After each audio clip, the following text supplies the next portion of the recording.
Hi, I'm Paul Williams. I'm the PCS Group President for the Department for Transport and its agencies, and I'm sending you a message today concerning your pay, pensions and the severe crisis we're facing with the rising cost of living.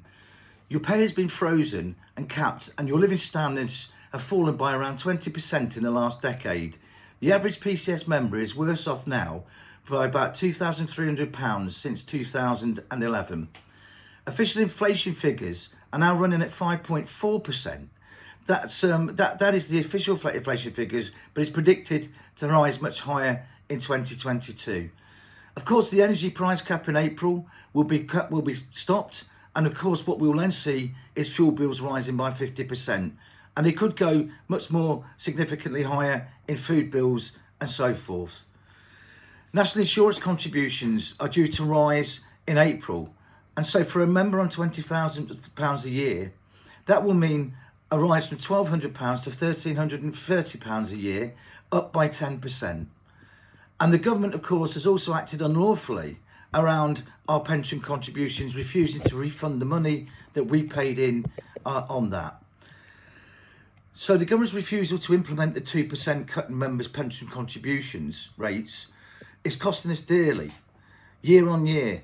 And the age demographic of the workforce makes this a significant issue for many of our members who are close to retirement age.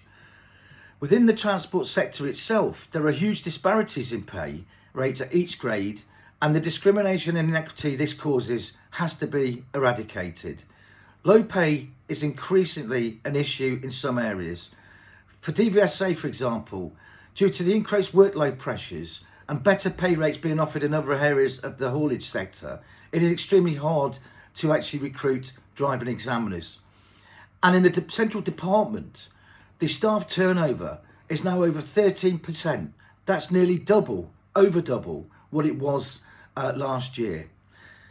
And so what we need to do is to start to think about what we do. And that's why we're consulting our members in the DFT group and across the union on a national pay ballot from the 14th of February to the 21st of March on our campaign demands. And those demands are a 10% cost of living increase, a living wage of £15 per hour, an annual leave allowance of at least 35 days a year on entry, a significant reduction in the working week with no loss of pay, a London waiting payment of £5,000 a year, an immediate cut in our pensions contributions of 2%, backdated to 2019 as it should have been, and a return to national civil service bargaining on pay terms and conditions. If you've given us a personal email or a personal phone number, then you will receive a ballot paper by email. If you've given us neither, you are very likely to get a postal vote. At the beginning of the COVID pandemic, we were described by government as key workers. Whether we worked from our home or in our offices, we kept our nations running. And yet now we're being discarded and told to pay for the crisis. That is simply not acceptable. So there are some things I want you to do if you can do them. Firstly, please update your personal email and phone details with PCS. You can do that by contacting a local union representative, or failing that, to contact the National Union. Secondly, if you're working with non-members, please ask them to join the PCS.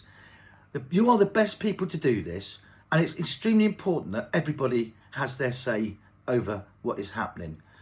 And lastly, of course, please vote yes to the 2 ballot questions when you get your ballot paper.